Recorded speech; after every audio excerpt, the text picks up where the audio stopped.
Let me take this opportunity to thank the chairperson of the East African Community, President Evariste Ndayishimiye, as well as the chairperson of the ICGLR and AU mediator, President João Lourenço.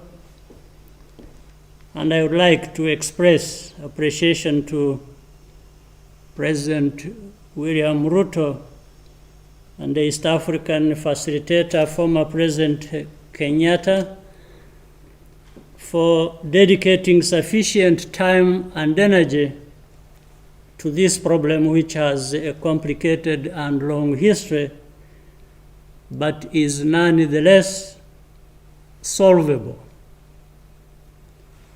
For almost 3 decades now, the problem of insecurity and instability in Eastern DRC has festered and remained unresolved.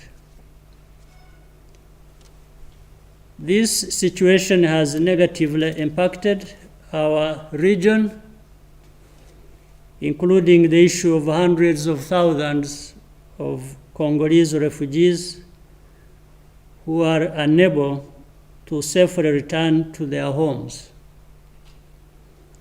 as well as impeding trade and investment with negative implications to the whole region.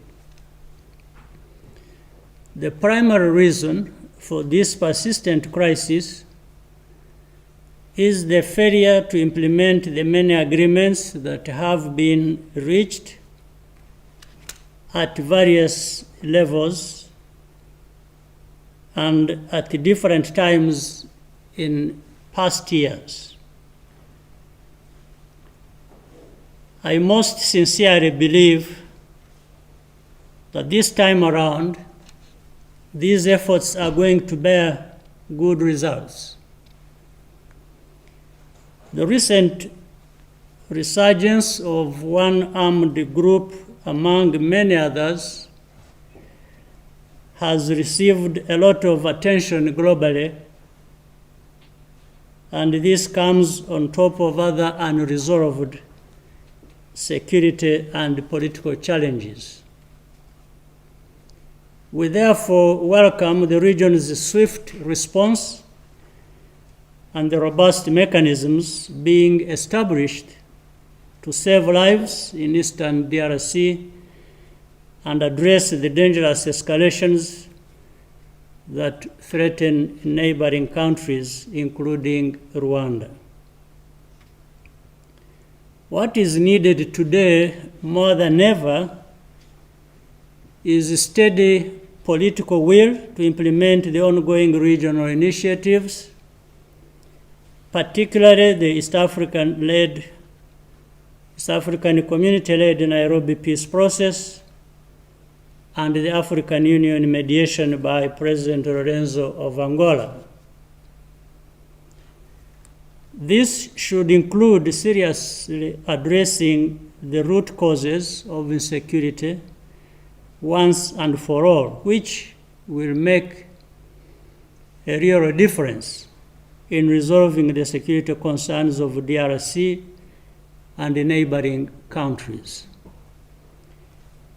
The current framework that the leaders of the region have established and the decisions taken at the last week's summit in Rwanda are a real opportunity to find a durable solution. It is therefore in the interest of all of us to stay the course and not let the situation be a perennial problem. On this, you can count on Rwanda's full support toward a lasting and permanent solution.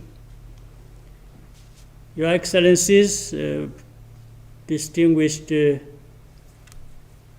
delegates participating in this meeting, I thank you for your kind attention.